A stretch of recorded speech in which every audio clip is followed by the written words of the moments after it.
نے بیان کیا. بس کامیابی سعادت وہ چیز ہے کہ جس کو ہر انسان اپنی زندگی میں جس کی تلاش میں رہتا ہے. ہم میں سے, میں نے کل بھی آپ کے ہم نے بیان کیا کہ ہم میں سے ہر شخص جو یہاں میں موجود ہے یہ چاہتا ہے کہ ایک کامیاب زندگی گزارے, سعادت مند زندگی گزارے.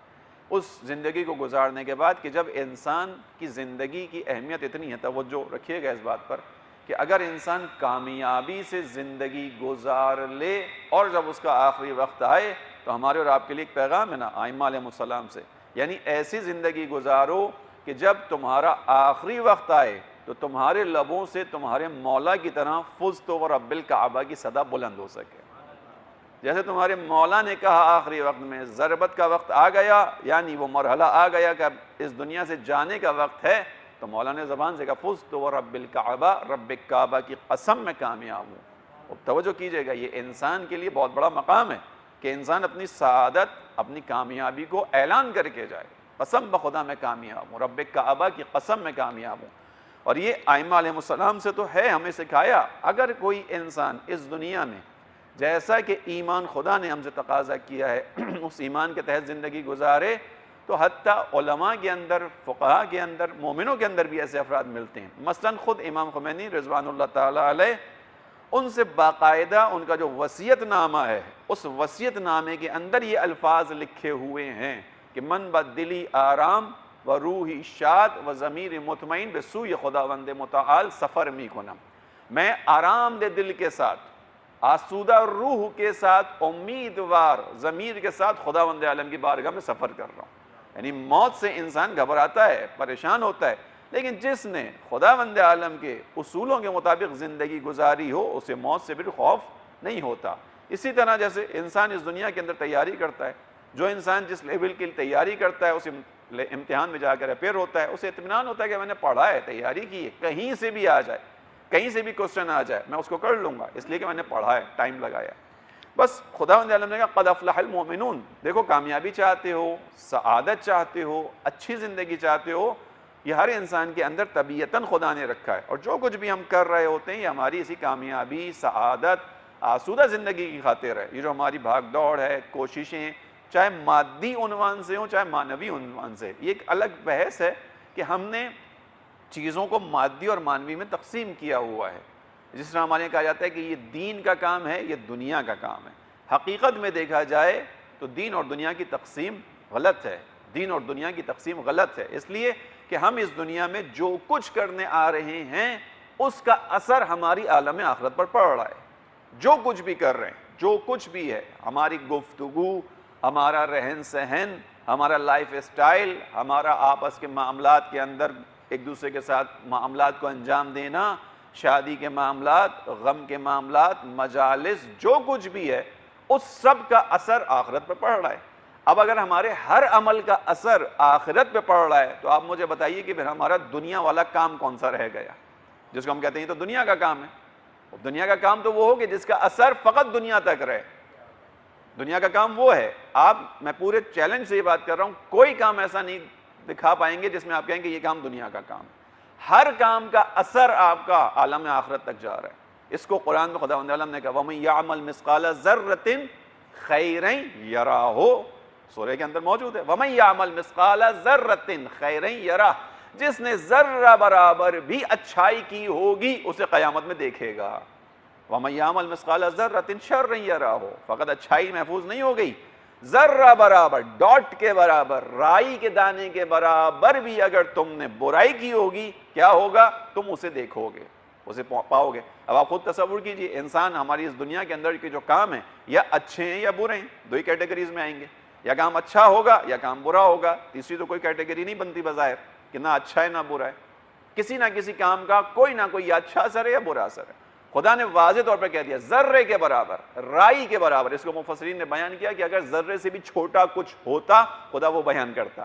یعنی تمہارا کوئی عمل بھی وینش نہیں ہے, جا نہیں رہا, کہیں ختم نہیں ہو رہا, موجود ہے, لیکن تمہارے سامنے نہیں ہے, ہم تمہارے سامنے لے کر آئیں گے. اب آج کے دور میں تو یہ باتیں بہت واضح ہو چکی ہیں.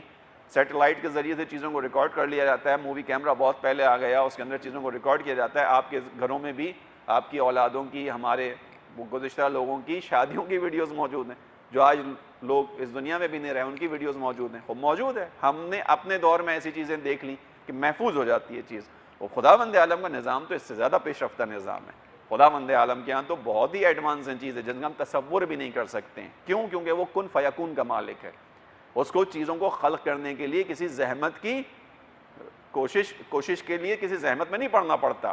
بس عزیزان محترم، اب اگر ہمارے اور آپ کے ہر عمل کا اثر ہے کہ ہے، ہمارا ہر عمل آخرت کے اعتبار سے اثر رکھتا ہے، تو ہم اس اعتبار سے کسی بھی کام کو یہ نہیں کہہ سکتے کہ یہ دنیا سے متعلق ہے، کسی بھی کام کو نہیں کہہ سکتے۔ میں عرض کر رہا ہوں، آپ اب اس کسی بھی کام کے اندر ہر کام رکھ لیجئے جو آپ کے ذہن میں آ رہا ہو، میں تفصیل کی وجہ سے کھول نہیں رہا چیزوں کو، جو کام بھی ہے گھر کے اندر، مثلا گارڈنر آپ کے موجود ہے، اس کے ساتھ آپ کی ڈیلنگ ہے، آپ کو لگے گا کہ یہ تو ظاہری طور پہ دنیا کا کام ہے، باغ کا مالی ہے اور مالی کو میں نے نوکری پہ رکھا ہوا ہے، اور اس نوکری پہ رکھنے کے بعد اس کا کام کیا ہے؟ میرے گارڈن کو اچھا بنانا، اس کے اندر پودوں کو لگانا، ان پودوں کی دیکھ بھال کرنا، ان پودوں کے اندر کوئی بیماری آ رہی ہے اس سے اس کو بچانا۔ اور بظاہر تو کچھ عرصے بعد یہ پودے ختم ہو جائیں گے، وہ پودے ختم ہو جائیں گے، آپ کا اپنے مالی کے ساتھ جو رویہ اور آپ کا سلوک ہے وہ ختم نہیں ہوگا، جو آپ کا برتاؤ ہے وہ ختم نہیں ہوگا۔ آپ نے اس کی عزت کا خیال رکھتے ہوئے اس کے ساتھ گفتگو کی، کیا ہوا؟ وَمَن يَعْمَلْ مِثْقَالَ ذَرَّةٍ خَيْرًا يَرَهُ، یہ خیر ہے۔ آپ نے خیال کیا کہ ٹھیک ہے، ایک ظاہری طور پر کم ویجز والا انسان ہے، اس کے پاس وسائل کی کمی ہے، آیا ہے کسی گاؤں دیہات سے آیا ہے، پڑھا لکھا بھی نہیں ہے، لیکن آپ نے خیال رکھا کہ ان تمام باتوں کے باوجود وہ انسان ہے۔ پڑھائی ہونا کوئی معیار تھوڑی ہے، ٹھیک ہے، ایک شرف ہے انسان کے لیے، بہت بڑا شرف ہے۔ انسان کو جو عظمت ملی ہے ملائکہ کے سامنے، برتری ملی ہے، وہ برتری ملی علم کی وجہ سے، اس سے تو کوئی انکار نہیں کر رہا۔ لیکن آیا انسانوں کی انسانیت فقط پڑھائی کی وجہ سے، وہ بھی پڑھائی جس کو میں اور آپ پڑھائی کہہ رہے ہیں، جس کو ہم ڈگری کہہ رہے ہیں، آیا یہ ڈگری انسان کو شرف دیتی ہے؟ نہیں، ہم نے دیکھا کتنے ہی افراد ان ڈگریوں کو حاصل کرنے کے بعد بے شرف ترین انسان بن گئے۔ وہ ڈاکٹر، اس کے بارے میں آپ کیا کہیں گے کہ جس کی کلینک میں غریب آتا ہے اور اس غریب کا جو دیکھتا ہے کہ اس بیچارے کو تو خبر ہی نہیں ہے، اس کے ساتھ جو چاہوں کر دوں، اور اس کے بعد اس کا گردہ نکال کر بیچ دیتا ہے۔ اس کی ڈگری نے اس کو شرف دیا یا بے شرف بنایا؟ اب یہ علم کے کام کا نہیں ہے، لیکن بہرحال جو ہمارا رویہ ہے وہ محفوظ ہے۔ بس خداوند عالم نے ہر چیز کو محفوظ رکھنا ہے، اس کا مطلب ہے ہماری جو تقسیم ہے عزیزان محترم غلط ہے، ہماری تقسیم غلط ہے۔ دنیا کا کام کوئی بھی نہیں ہے، ہر کام آخرت سے متعلق ہے، چونکہ ہر چیز محفوظ ہے، اس کا قیامت میں اثر ہے۔ درود پڑھیے محمد و آل محمد پر۔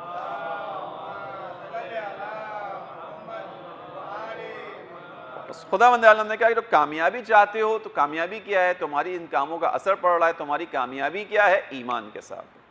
ایمان والے کو خدا کہہ رہا ہے کہ یہ کامیاب ہے، ایمان والے کو خدا کہہ رہا ہے قد افلح المؤمنون۔ کامیابی چاہتے ہو، سکسیس چاہتے ہو، راستہ فقط ایمان ہے، کوئی اور راستہ خدا نے نہیں رکھا۔ اور اس ایمان کے سائے میں اب یہاں پر ضمانت کون دے رہا ہے عزیزوں؟ میں اور آپ اگر چاہتے ہیں کامیاب ہو، مثال کے طور پہ ایک بچہ اپنے ٹیچر کے پاس آ کر بیٹھتا ہے اور اس سے کہتا ہے کہ آپ مجھے پڑھائیے، پڑھانے کے بعد جب بچہ پڑھ رہا ہوتا ہے، محنت بھی کر رہا ہوتا ہے، لیکن اس کے ساتھ چاہتا ہے کہ ٹیچر اس کے بارے میں کچھ بتائے۔ اگر ٹیچر کہے کہ بیٹا تم جس طرح سے محنت کر رہے ہو، تمہاری یہ محنت، تمہارا یہ ٹریک بالکل صحیح ہے، اور میں تمہیں گارنٹی کرتا ہوں کہ تم اچھے مارکس لے کر پاس ہو جاؤ گے۔ ابھی امتحان آیا نہیں ہے، ابھی امتحان کے مرحلے میں بچہ وارد نہیں ہوا، ابھی بہت دور ہے کہ وہ امتحان دے، لیکن ٹیچر کی زبان سے نکلی ہوئی یہ بات اس کی زندگی کو بہت آسانی فراہم کر دے گی۔ کیوں؟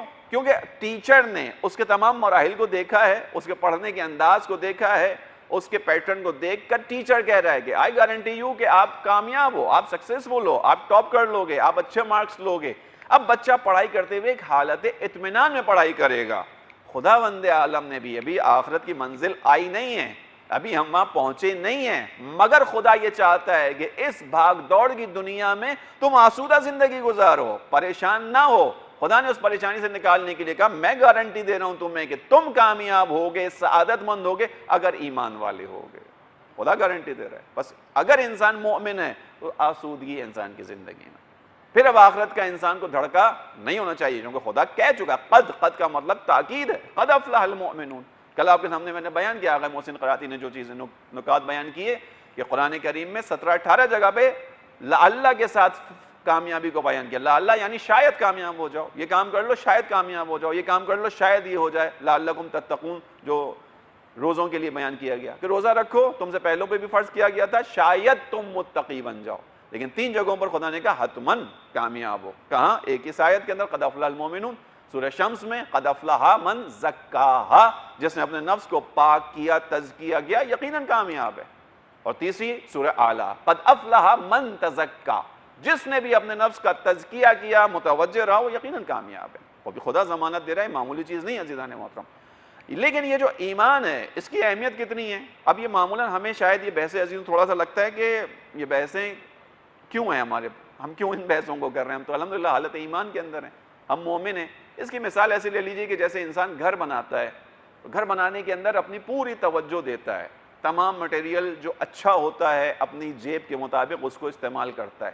لیکن عزیزوں ہم اور آپ جانتے ہیں ایک نیچرل فینومینا یہ ہے کہ جتنی بھی محنت سے گھر بنایا جائے کچھ عرصے بعد اس گھر کے اندر ریپیئرنگ کی ضرورت ہوتی ہے. جتنا بھی اچھا مٹیریل آپ نے لگایا ہو، جتنی بھی آپ نے محنت اور محبت سے گھر بنایا ہو، کچھ عرصے بعد گھر توجہ مانگتا ہے، کچھ نہ کچھ کہیں نہ کہیں کوئی خرابی آ رہی ہوتی ہے. اگر انسان متوجہ رہے گھر کی ہر آنے والی خرابی کو ٹائملی نوٹس کرے تو نتیجہ کیا ہوتا ہے؟ بہت بڑا پرابلم نہیں آتا، کیونکہ جیسے ہی خرابی آئی آپ نے ٹائملی نوٹس لیا، اس کو آپ نے جا کے ریپیئر کروا دیا، چھوٹا سا مسئلہ چھوٹے سے مسئلے سے حل ہو گیا. لیکن وہ انسان کہ جس نے بنایا، بہت محبت سے بنایا، پیسہ بھی لگا دیا، سب کچھ ہو گیا، چھوٹی چھوٹی چیزیں آ رہی ہیں، اس کو انڈیکیشن آ رہی ہے کہ گھر خرابی کی طرف جا رہا ہے، ان انڈیکیشنز کے باوجود وہ توجہ نہیں دے رہا، نتیجہ کیا ہوتا ہے؟ پھر ایک وقت آتا ہے کہ اس گھر کے اندر کوئی بڑا خرچہ آتا ہے.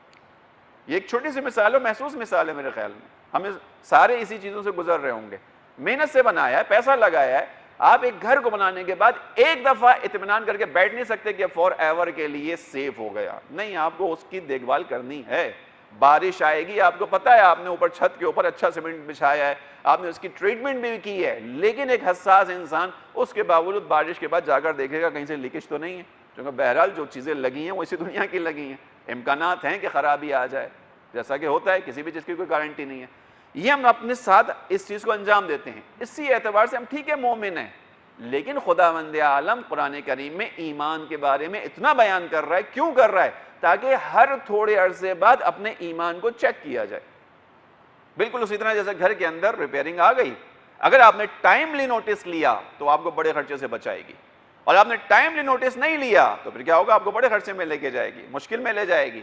اسی طرح ہمارے ایمان کی کیفیت ہے. آج اس کو انشاءاللہ آپ کے سامنے بیان کرتا ہوں کہ ایمان ایسا نہیں ہے کہ ایک دفعہ آ گیا تو رہے گا، نہیں، ایمان نکل بھی جاتا ہے. ایمان آنے کے بعد اس کو سنبھالنا بھی ہوتا ہے. خدا نے جو وعدہ کیا ہے، کس کا وعدہ کیا؟ قد افلح المؤمنون، کامیاب وہ ہے جو صاحب ایمان رہے گا. قرآن کی ایک آیت سن لیجئے، خداوند عالم نے قرآن کریم میں ارشاد فرمایا من جاء بالحسنہ فلہ عشر امثالھا. ان آیتوں کے اندر بہت سے پیغامات ہیں عزیزوں. اس آیت کے اندر واضح طور پر خدا نے کہا من جاء بالحسنہ، جو کوئی اللہ کے پاس نیکی کو لے کر آئے گا، فلہ عشر امثالھا، تو اس کے لیے خدا ایک نیکی کے بدلے 10 گنا عطا کرے گا. خدا نے کہیں بھی نہیں بیان کیا کہ من عمل بالحسنہ، جس نے ایک نیکی پر عمل کیا. فرق کیا ہے دونوں چیزوں میں؟ فرق یہ ہے کہ ممکن ہے ایک مرتبہ انسان ایک نیکی پر عمل کر لے، اور قرآن کے اندر پھر بہت سی آیات جو آئی ہیں حبط اعمال سے متعلق، کہ عمل ہے حبط ہو گیا. حبط یعنی جیسے محصور ہو گئی، ایک چیز موجود ہے اس کمرے کے اندر، ایک چیز موجود ہے، تالا لگا دیا کہ آپ کے پاس چابی نہیں ہے، آپ یوٹیلائز نہیں کر سکتے چیز کو. حبط کا مطلب یہ ہے کہ موجود ہے، آپ نے کیا ہے، لیکن کچھ اعمال ایسے انجام دے دی جس کی وجہ سے اعمال حبط ہو گئے. پوری بحث ہے حبط اعمال کی، بحث قرآن کریم کے اندر. اسی طرح ہے من جاء بالحسنہ، ہے من عمل بالحسنہ نہیں ہے قرآن کریم کے اندر جس نے ایک مرتبہ عمل کر لیا اس کو ہم دے دیں گے، نہیں، جو لے کر آئے گا. خود اس کے اندر یہ نقطہ موجود ہے کہ جب نیکی کرتا ہے انسان ایک فضیلت پر پہنچتا ہے، اس نیکی کو باقی رکھنا اس سے بڑی فضیلت ہے. حدیث ہے کہ ابقاء العمل حتی یخلص اشد من العمل، حدیث ہے یہ، ابقاء العمل، عمل کو باقی رکھنا، حتی یخلص، یہاں تک کہ وہ خالص رہے، اشد من العمل، خود عمل کے شروع کرنے سے زیادہ مشکل کام ہے. یعنی آپ نے ایک عمل شروع کیا، یہ مشکل نہیں ہے حدیث کے مطابق، اس سے زیادہ مشکل کیا ہے؟ اپنے عمل کو باقی رکھنا. قرآن نے بھی یہ کہا ہے من جاء بالحسنہ. بس ایمان کی کیفیت یہ ہے. ہم اور آپ کامیابی چاہتے ہیں، سعادت چاہتے ہیں، خدا کہہ رہا ہے قد افلح المؤمنون، سعادت ہے، کامیابی ہے. کس کے لیے؟ پروردگار، جو صاحبان ایمان ہے. جو مومن ہے اور مومن حالت میں رہے گا اور مومن حالت میں مرے گا، اس کو سعادت ہی سعادت ہے، میری طرف سے گارنٹی خداوند عالم بیان کر رہا ہے۔ درود پڑھیے محمد والے محمد پر۔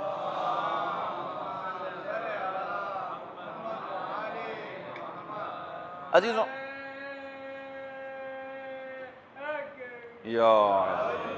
اب یہ ایمان وہ ہے کہ جو انسانوں کے لیے شرف ہے۔ امام علی علیہ السلام نے بیان کیا کہ انسان کا شرف اس کا ایمان ہے، اور انسان کی عزت اس کی اطاعت کی وجہ سے۔ انسان کا شرف ہے، ہم اور آپ شرف کے پیچھے ہیں، یعنی شرف آنر۔ انسان کا جو آنر ہے وہ اس کا ایمان ہے۔ شرف الانسان ایمانہ، انسان کا شرف اس کا ایمان ہے۔ اب یہ جو ایمان ہے، یہ جو انسان کا شرف ہے، آنر ہے، کہاں کے لیے آنر ہے؟ اس دنیا کے لیے نہیں، اس دنیا سے آگے کی بات ہے، کیونکہ اس دنیا میں تو مومن کو حقیر سمجھا جاتا ہے۔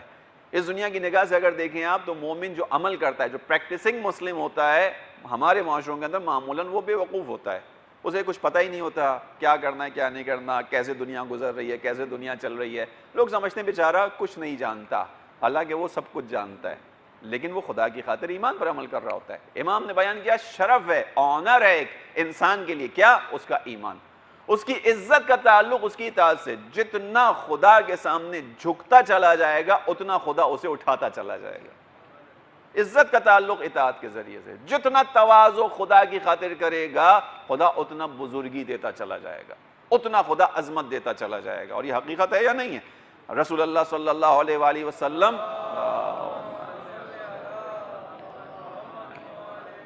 کو خداوند عالم نے معراج عطا کی، اس معراج پر خداوند عالم نے جو ایک بشر کا اور خالق کا فاصلہ ہو سکتا تھا، یہ مانوی فاصلہ ہے، اس کو خدا نے محسوس کروانے کے لیے بیان کیا کہ کتنا رسول اللہ نزدیک پہنچے، 2 کمان یا اس سے بھی کم کا فاصلہ، یعنی جتنا ایک بشر کے اندر توانائی ہے کہ وہ خدا کی قربت کی منزل تک پہنچ سکتا ہے، اس پر رسول اللہ پہنچ چکے، اس سے آگے کوئی نہیں ہے۔ اس آیت کے مطابق اس سے آگے کوئی جا بھی نہیں سکتا، رسول اللہ کا اپنا معیار ہے، اپنی فضیلت ہے۔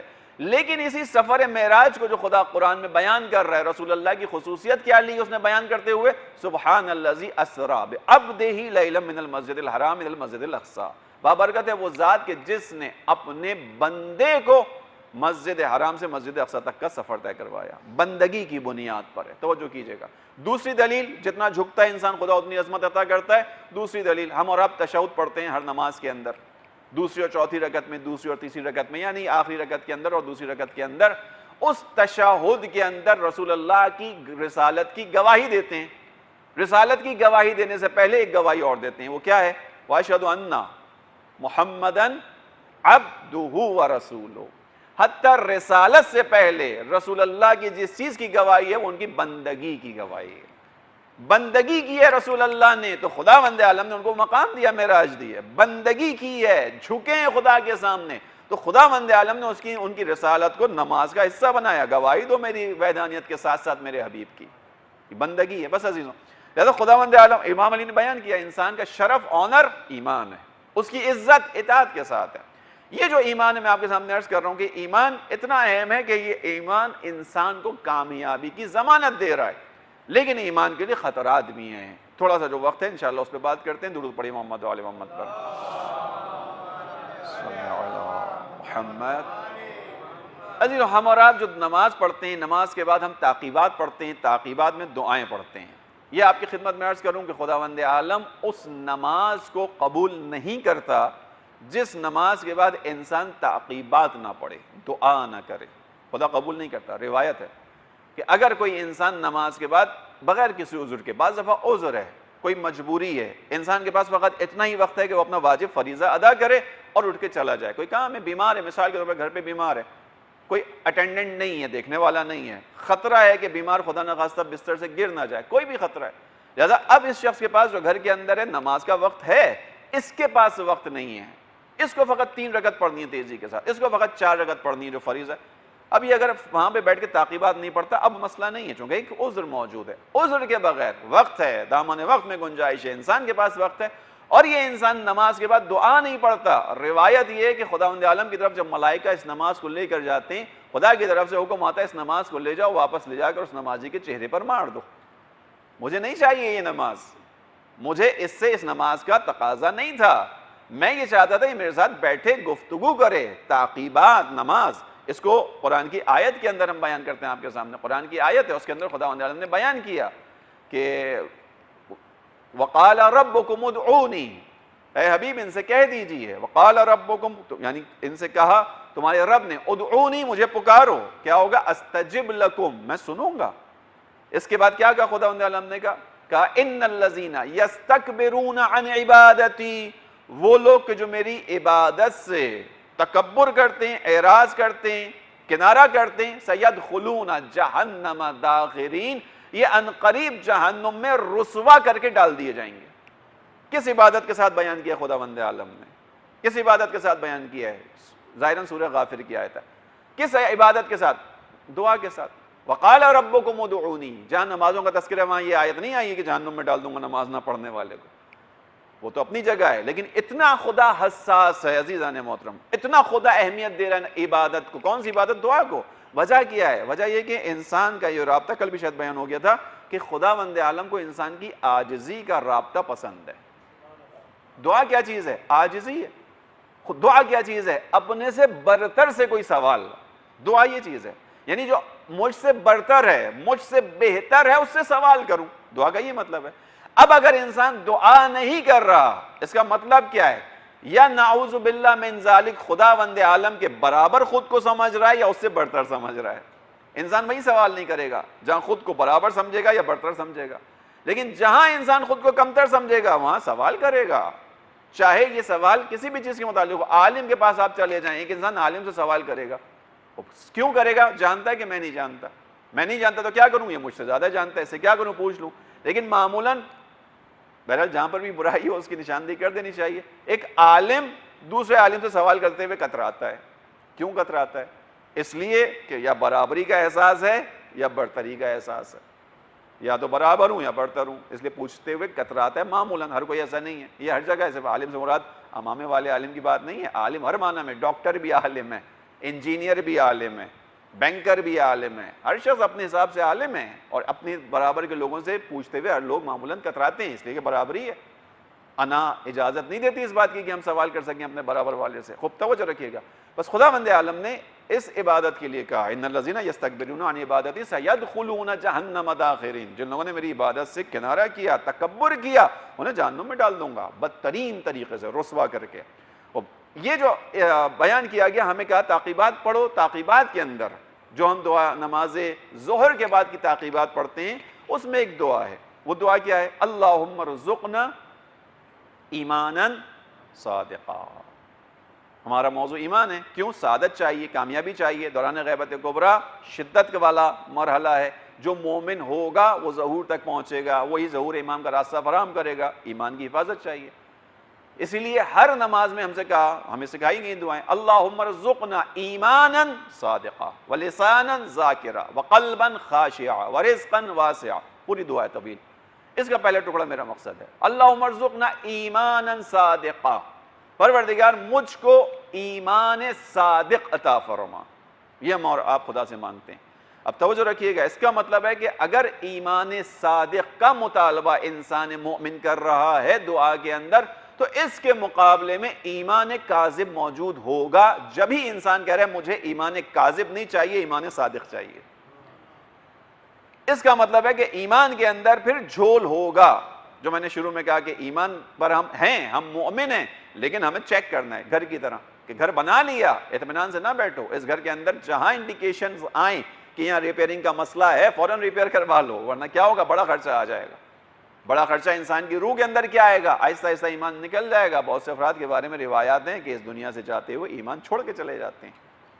بہت سے افراد کے بارے میں آیا, روایات موجود ہیں اس کے اندر. انسان کے ساتھ عزیز و انسان سے مراد ہم سب ہیں, ہم سب کے ساتھ یہ منزل ہو سکتی ہے. لہٰذا ہم سے کہا مانگو خدا سے, اللہم ارزقنا ایمانا صادقا. فقط ایمان نہیں, اگر ایمان ایبسلیوٹ ہوتا, یعنی فقط ایمان ایمان ہوتا, اس کے اندر کوئی جھول نہ ہوتا, کوئی کمی نہیں ہوتی, کوئی نقص نہیں ہوتا, تو ہم اور آپ سے کہا جاتا فقط ایمان مانگو. نہیں, خدا سے ایمان صادق مانگو. اللہم ارزقنا ایمانا صادقا. خدایا میں نے نماز پڑھی ہے, میں مومن ہوں. انسان مومن ہے تو خدا کی بارگاہ میں بیٹھا ہے, مومن ہے تو رخ کعبے کی طرف ہے, مومن ہے تو وقت لگا کر آیا ہے. اس کے باوجود کا مانگو خدا سے. مطمئن نہیں ہو جاؤ کہ تمہاری یہ جو اس وقت ایمان کی کیفیت ہے یہ وہ آئیڈیل کیفیت ہے جو ایمان تمہیں معصومین تک پہنچائے گا. اس کے اندر مزید ترقی چاہیے. اللہم ارزقنا ایمانا صادقا. اس کا مطلب ہے اس ایمان صادق کے مقابلے میں ایمان کاذب بھی ہوگا. ہاں ہے. جب معبود حقیقی کے مقابلے میں معبود باطل ہو سکتا ہے. ارائیت الذی من اتخذ الہہ ہوا. آیا اس شخص کو دیکھا ہے کہ جس نے اپنی خواہشات نفسانی کو اپنا معبود قرار دے دیا. معبود باطل، معبود یعنی جس کے سامنے جھکا جائے، جس کے سامنے سرنڈر کیا جائے، جس کے سامنے چوں چرا نہ کی جائے، جس کی بات کو تسلیم کیا جائے، وہ معبود ہے. وہ خدا کہہ رہا ہے کہ انسان تو اس مرحلے پر پہنچ جاتا ہے کہ وہ اپنی خواہشات کو معبود قرار دیتا ہے، اپنی خواہشات کے آگے جھک رہا ہوتا ہے، اپنی خواہشات کے آگے تسلیم ہوتا ہے جیسے کہ خدا کے سامنے تسلیم ہونا ہوتا ہے. قرآن کی آیات ہیں کہ وَمِنَ النَّاسِ مَن يَتَّخِذُ مِن دُونِ اللَّهِ أَندَادًا وَحُبُّهُمْ كَحُبِّ اللَّهِ. بہت سے لوگ ایسے ہیں کہ جو خدا کو چھوڑ کر دوسرے لوگوں کو اختیار کرتے ہیں، یعنی بتوں کے بارے میں اختیار کرتے ہیں، پھر ان سے ویسی محبت کرتے ہیں جیسے خدا سے کرنی چاہیے. یعنی اس کا مطلب ہے کہ ہر انسان کے اندر، توجہ رکھیے گا، ہر انسان کے اندر، ہر انسان کے ظرف کے اندر خداوند عالم سے محبت کا ایک جذبہ موجود ہے. انسان بتوں کے سامنے جھک رہا ہے، خدا کہہ رہا ہے اس کے اندر ایک سالم محبت موجود ہے. کون سی؟ جو خدا سے ہونی تھی. یہ مصداق میں غلطی کر کر بت کے سامنے جھک گیا، اس بت کی وہ عزت کر رہا ہے جو اس کو خدا کی کرنی چاہیے تھی. یحبونہم کحب اللہ. پھر اس کے بعد کیسی محبت کرتے ہیں؟ کحب اللہ، جیسے اللہ سے محبت کرتی ہے. والذین آمنوا اشد حبا للہ. لیکن جو ایمان والے ہیں وہ اپنی محبتوں میں بھی صحیح ہیں، وہ خداوند عالم سے شدید محبت کرتے ہیں. گھر والوں کو چاہتے ہیں، عزیزوں کو چاہتے ہیں، رشتہ داروں کو چاہتے ہیں، تمام چیزوں کو چاہتے ہیں، پسند کرتے ہیں. جو خدا نے محبت کے جذبات رکھے ہیں ان محبت کے جذبات کو مارتے نہیں ہیں دین کے نام پر، چونکہ دین کسی بھی فطری جذبے کو مارنے نہیں آیا ہے. عزیزان محترم توجہ کیجئے گا، دین انسان کے فطری جذبات کو مارنے نہیں آیا ہے. دین انسان کے فطری جذبات کو کنٹرول کر کے اس کے ذریعے سے انسان کو کمال کی منزل تک پہنچانے آیا ہے. محبت کا جذبہ خدا نے رکھا ہے. بنانے والا کون ہے؟ خدا ہے. اولاد کی محبت کس نے رکھی؟ خدا نے رکھی. زوجہ کی محبت کس نے رکھی؟ خدا نے رکھی. زوجہ کی محبت نہیں رکھی خدا نے، زوجہ کے لیے خدا نے مودت رکھی ہے. خوب توجہ کیجئے گا عزیز اس نقطے کے اوپر. خداوند عالم نے شادی کا جہاں تذکرہ کیا ہے وہاں محبت نہیں ہے، وہاں مودت ہے. مودت کے لفظ میں اور آپ تو واقف ہیں. قُلْ لَا أَسْأَلُكُمْ عَلَيْهِ أَجْرًا إِلَّا الْمَوَدَّةَ فِي الْقُرْبَى. اجر رسالت کا کوئی سوال نہیں ہے سوائے اس کے کہ اہل بیت کے ساتھ کیا کرنا؟ مودت سے پیش آنا. کیا معنی ہے مودت کا ہمارے یہاں؟ مودت وہ محبت کہ جو دل میں ہو اور اس محبت کا اظہار اعضاء و جوارح کے ساتھ ہو.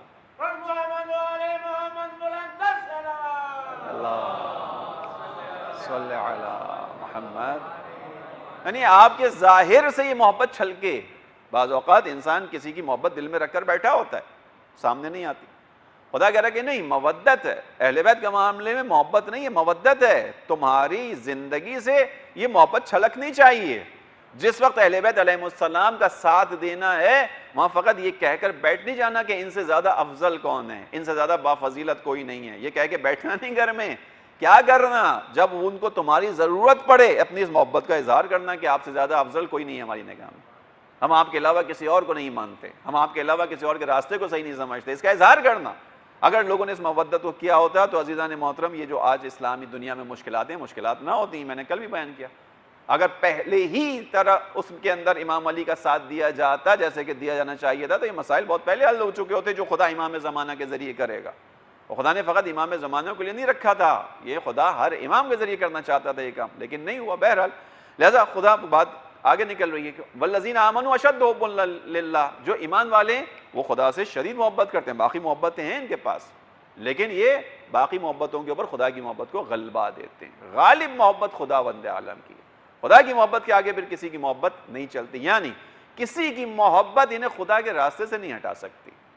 کچھ بھی ہو جائے، اولاد ہو، زوجہ ہو، ماں باپ ہو، دوست ہو، کوئی بھی ہو، خدا کی محبت کے مقابلے میں جب آئے گا معاملہ یہ پیچھے ہٹ جائیں گے. نہیں، خدا کے اوپر کسی کو ترجیح نہیں دی جا سکتی. بس عزیزوں لہذا اللہم ارزقنا ایمانا صادقا. مانگو خدا سے کیا مانگو؟ ایمان مانگو. کون سا ایمان؟ ایمان صادق. خیال رکھنا کہ ایمان کاذب بھی موجود ہے. دنیا کے اندر جھوٹا ایمان بھی ہے، لہذا خدا سے کیا مانگنا ہے؟ ایمان صادق مانگنا ہے، سچا ایمان. جیسے معبود باطل موجود ہے، ارائیت الذی من اتخذ الہہ ہوا، آیا اس شخص کو دیکھا ہے جس نے اپنا معبود ہی خواہشات کو بنا دیا. بس یہ باطل اور حق کا معاملہ ہر جگہ ہے. معبود حق ہے، معبود باطل ہے. مسجد حق ہے، مسجد باطل ہے. قرآن کریم نے انڈیکیشن کی ہے. مسجد حق مسجد قباء، مسجد باطل مسجد زرار. مسجد زرار بظاہر مسجد ہے، بنایا اس لیے گیا ہے کہ اس کے اندر لوگ آ کے عبادت کریں. خدا کہہ رہا ہے کہ اس کو مسجد نہ کہو، یہ فتنے کی جگہ ہے. خداوند عالم کہہ رہے ہیں اس چیز کو. یہ مسجد باطل ہے. کیوں بنائی گئی ہے؟ تاکہ مسلمانوں کو ان کے صحیح اجتماع سے روکا جا سکے، تاکہ مسلمانوں کو یہاں بلا کر بہکایا جا سکے. اور خداوند عالم لوگوں نے مسجد کی شکل و صورت میں بنایا. خدا کرے نہیں، اس سے دھوکہ مت کھاؤ. معبود باطل ہو سکتا ہے، معبود اللہ کے مقابلے میں ہو سکتا ہے، تو مسجد بھی مسجد کے مقابلے میں ہو سکتی ہے. امام بھی امام کے مقابلے میں ہو سکتا ہے. اگر امام حق ہے تو امام باطل بھی ہے. اب یہ تمام مسلمانوں کو چاہیے، وہ دیکھیں توجہ کیجئے گا، تمام مسلمانوں کو خود چاہیے، جو اہل قرآن ہے اس کو اس پر عمل کرنا ہے. امام حق کے مقابلے میں امام باطل بھی ہوگا، چونکہ معبود حق کے مقابلے میں معبود باطل ہے. مسجد حق کے مقابلے میں مسجد باطل ہے، امام حق کے مقابلے میں امام باطل ہے. اس بحث کے اندر کیا چیز ہے؟ وہ نقطہ یہ ہے کہ خدا قیامت کے لیے بیان کر رہا ہے کہ یوم ندعو کل اناس بامامہم، ہم قیامت کے دن ہر انسان کو اس کے امام کے ساتھ محشور کریں گے. تو انسان کو یہاں دیکھنا چاہیے کہ اگر خدا مجھے میرے امام کے ساتھ محشور کرے گا تو میں نے زندگی امام حق کے ساتھ گزاری ہے، امام باطل کے پیچھے گزاری ہے. امام انسان کو دیکھنا پڑے گا. یہ انسان امام حق کے ساتھ تھا یا امام باطل کے ساتھ تھا؟ چونکہ معبود حق ہے تو معبود سے تو پھر چھوٹا درجہ ہے امام کا. معبود تم بڑا ہے نا، سب سے اوپر معبود ہے، پھر رسالت، پھر امامت ہے. اگر معبود باطل ہو سکتا ہے تو پھر انسان کا امام بھی باطل ہو سکتا ہے، امام کا امام بھی حق ہو سکتا ہے. کون سی امامت حق ہے، کون سی باطل ہے، اس بحث میں نہیں جاتے، لیکن قرآن کریم ہے اس لیے بیان کر دیتے ہیں. ہماری نگاہ میں وہی امامت حق ہے کہ جس کو خداوند عالم کی جانب سے تائید ملی ہو. اس لیے کہ امامت کو خداوند عالم نے انسان کو دیا ہی نہیں ہے. آدم علیہ السلام کی طرف نگاہ کریں تو پہلا خلیفہ زمین پر خدا بنا کر بھیج رہا ہے، اور بنا کر بھیجنے سے پہلے ملائکہ کے درمیان کہہ رہا ہے انی جاعل للناس، انی جاعل فی الارض خلیفہ، میں زمین پر خلیفہ بنا کر بھیج رہا ہوں. توجہ کیجئے گا. لہذا یہ خلافت الہیہ ہے، اس کا انتخاب کس کے پاس ہے؟ خدا کے پاس. اور دوسری آیت جس میں جناب ابراہیم کو خدا نے منتخب کر کے کہا، کیا کہا؟ انی جاعلک للناس اماما، ابراہیم میرا حق ہے کہ میں امامت کو بناؤں، میں نے تمہیں لوگوں کے لیے امام بنایا. توجہ کیجئے گا، میں امام بنا کر بھیج رہا ہوں، لہذا میری طرف سے آئے گی امامت. حضرت ابراہیم نے اس امامت کو دیکھ کر خدا سے کہا وَمِن ذُرِّيَّتِي، خدایا یہ امامت اتنی عظیم ہے، میری اولاد میں بھی جاری کر. خدا نے آگے کیا بیان کیا؟ خدا نے کہا لا ینال عہدی للظالمین. خدا نے یہ نہیں کہا لا ینال الامامہ للظالمین کہ یہ امامت ظالموں تک نہیں پہنچے گی. خوب غور کیجئے گا ان نکات پہ، قرآن کے نکات ہیں. لا ینال عہدی، عہد کہہ کے کہا یہ عہدہ ہے میرا ہے، یہ منصب ہے میرا ہے، میں اس منصب کو ظالموں تک نہیں جانے دوں گا. خدا نسبت دے رہا اپنی طرف. بس امام حق بھی ہے، امام باطل بھی ہے. اور قرآن کہہ رہا ہے یوم ندعو کل اناس بامامہم، ہم قیامت میں ہر انسان کو اس کے امام کے ساتھ اٹھائیں گے. تو جو بھی اہل قرآن ہے اس کو قرآن دعوت دے رہا ہے، اپنے امام کو دیکھو تمہارا امام حق ہے یا امام باطل ہے، چونکہ یہ موجود ہے. بس اللہم ارزقنا ایمانا صادقا، خدایا مجھے صادق ایمان عطا فرما. عزیزو یہ ایمان کے مراحل ہیں. ایمان میں نے عرض کر رہا ہوں مستقل آج کی ہماری بحث یہ ہے کہ ایمان ایک جیسا نہیں ہے. ایمان کبھی ہلکا ہے، کبھی تیز ہے، شدتیں ہوتی ہیں. اس کی مثال بھی قرآن کریم میں موجود ہے. انسان کے اخلاص کی مثال موجود ہے، اسی سے ایمان کی مثال لے لیں. ایمان جتنا اچھا ہوگا اخلاص بڑھ جائے گا. خدا قرآن میں مثال دے رہا ہے کہ جب لوگ کشتی میں آتے ہیں اور دریا کے اندر کشتی میں سفر طے کرتے ہیں، اس کے بعد بھنور آ جاتا ہے، ایک سائیکلون آتا ہے، طوفان سا آتا ہے، تو یہ کیا کرتے ہیں؟ خداوند عالم کو انتہائی مخلصانہ انداز میں پکارتے ہیں. مخلصینہ لہ الدین، اپنے دین کو خدا کے لیے خالص کر لیتے ہیں. خالص سے کیا مراد ہے؟ یعنی جس طرح کہ فقط خدا کو پکارنا چاہیے یہ خدا کو پکارتے ہیں. ان کا تعلق، ان کے دل کی تاریں تمام طرف سے کٹ جاتی ہیں، فقط خدا کی تار باقی رہتی ہے. مخلصین لہ الدین، قرآن کہہ رہا ہے مخلص ہو جاتے ہیں، اس کو پکارتے ہیں. خدا اس کو باقاعدہ اخلاص کا نام دے رہا ہے، خدا نام دے رہا ہے. اس کا مطلب انسان واقعی اس مرحلے تک چلا جاتا ہے. اس کی مثال ہے یعنی قرآن کی. اور جب ہم ان کو کشتی سے اتارتے ہیں، یہ آتے ہیں دریا سے نکل کر، کیا ہوتا ہے؟ دوبارہ اپنے اسی شرک میں لگ جاتے ہیں جیسے کہ انہوں نے خدا کو کبھی پکارا ہی نہ ہو۔ یہ انسان کی کیفیت ہے، ایمان کی کیفیت ہے، اخلاص کی کیفیت ہے۔ لہذا اسی چیز کو مکارم اخلاق جو صحیفہ سجادیہ کے اندر دعا ہے، اس کی تشریح کے اندر مفتی جاور حسین صاحب نے ایک حدیث نقل کی ہے۔ ایک شخص آیا زبیری نام کا امام باقر علیہ السلام کے پاس،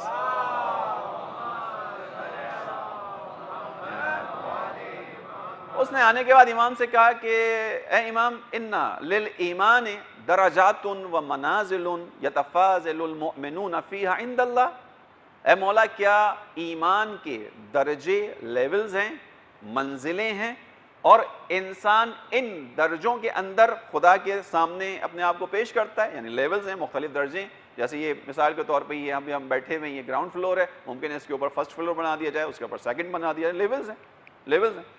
اس نے کہا کہ آیا ایمان کے لیے بھی ایسا ہی ہے؟ اِنَّ لِلْإِيمَانِ دَرَجَاتٌ وَمَنَازِلٌ يَتَفَاضَلُ الْمُؤْمِنُونَ فِيهَا عِندَ اللَّهِ، آیا مومنین ان درجوں کے درمیان سفر طے کرتے ہیں ایک درجے سے دوسرے درجے میں؟ امام نے کہا نعم، ایسا ہی ہے، درجات ہیں۔ اس کا مطلب ہے عزیزان محترم کہ ایمان پھر ایک حالت میں رہنے کا نام نہیں ہے، ایمان ہمیشہ ایک نہیں رہے گا۔ ایمان اپنے آپ کو، اس کا مطلب ہے ہم سے تقاضا کر رہا ہے کہ ہر لمحے اپنے آپ کو چیک کرو، اپنے آپ کو دیکھتے رہو کہ ایمان کا کون سا مرحلہ بھی میرے ساتھ چل رہا ہے۔ ان مراحل پہ میں آتا ہوں۔ قرآن کی ایک آیت آپ کے سامنے پہلے پیش کر دوں، سورہ فتح کی آیت نمبر 4 ہے ظاہراً جو میرے ذہن میں اس وقت، هو الذی انزل السکینۃ فی قلوب المؤمنین، وہی خدا ہے کہ جو مومنوں کے دلوں میں آرام اتارتا ہے، سکون دیتا ہے۔ کیوں اتارتا ہے؟ لیزدادوا ایمانا مع ایمانہم، تاکہ اس سکون کے ذریعے سے جو خدا ان کے سینوں میں داخل کر رہا ہے، کیا کریں؟ لیزدادوا ایمانا مع ایمانہم، یہ اپنے پہلے ایمان کے اندر مزید ایمان کو بڑھا سکیں۔ اس سے آیت ہے، روایت نہیں ہے، آیت ہے۔ لیزدادوا ایمانا مع ایمانہم، خدا سکون دے رہا ہے، راحت دے رہا ہے، مشکلات سے نکال رہا ہے، آسانی دے رہا ہے۔ کیوں؟ تاکہ ان کے ایمان میں ایک درجہ اضافہ ہو جائے۔ اس کا مطلب ہے کہ ایمان گھٹتا بھی ہے، بڑھتا بھی ہے۔ ان آیتوں کا مطلب یہ کہ ایمان پھر ایک جیسا نہیں ہے، اس لیے میں پھر مطمئن نہیں رہ سکتا کہ اگر میں مومن گھرانے میں پیدا ہو گیا تو بس معاملہ ختم ہو گیا۔ نہیں، مجھے ایمان کو ہمیشہ چیک کرنا ہے۔ خداوند عالم ان آیات کے ذریعے سے بڑھاتا ہے۔ یا دوسری جگہ پر جو ہے وہ سورہ انفال کے اندر ہے، خداوند عالم نے بیان کیا کہ ایمان کیسا ہے، ایمان انسان کا بڑھتا اور گھٹتا ہے۔ سورہ انفال کی آیت نمبر 2 سے 4 کے اندر بیان کیا، خداوند عالم نے بیان کیا مومن کی علامت کیا ہے۔ اس کو انشاءاللہ کل آپ کے سامنے تفصیل سے بیان کروں گا، کیونکہ مفصل آیت ہے ایمان کی خصوصیات کے اوپر۔ آج فقط تذکرہ آگے تو بیان کر دوں کہ ایک اس کی خصوصیت یہ ہے کہ جب ان مومنوں کے سامنے تلاوت قرآن کی جاتی ہے، اذا تلیت علیہم آیاتہ زادتہ ایمانا، جب ان کے سامنے قرآن کی آیات کی تلاوت کی جاتی ہے تو ان کا ایمان بڑھ جاتا ہے۔ اس کا مطلب ہے کہ ایمان ایک جیسی حالت میں نہیں رہے گا، ایمان تبدیل ہوتا رہے گا، بڑھے گا، گھٹے گا۔ اور یہ واضح سی چیز ہم نے سنا ہوا ہے کہ جو ایمان کا مرحلہ سلمان کا تھا وہ کسی کا بھی نہیں تھا۔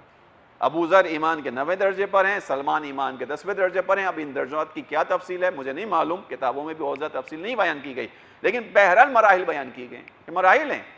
ہر انسان کا ایمان برابر نہیں ہے۔ تھوڑا سا مشکل آپ کی آسان کر دوں، امام علی علیہ السلام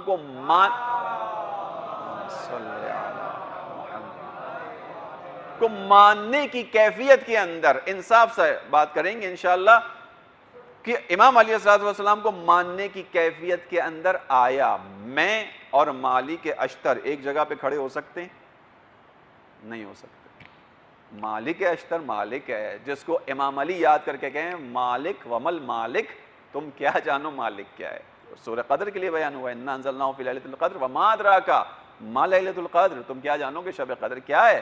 امام علی کہتے ہیں المالک ومل مالک، مالک اور کیا کہنے مالک کے، کون سمجھتا ہے مالک کو؟ یعنی وہ شخصیت کے جس کو امام علی اپنے پاس دیکھ کر خوشی محسوس کریں، یہ بہت بڑا جملہ کہا ہے میں نے، وہ شخصیت کے جس کو اپنے پاس دیکھ کر امام علی علیہ السلام خوشی محسوس کریں، امام کو سرور محسوس ہو۔ عزیزان محترم، انسان اس مرحلے تک پہنچتا ہے کہ امامت یعنی امام اس کے ذریعے سرور محسوس کر سکتے ہیں۔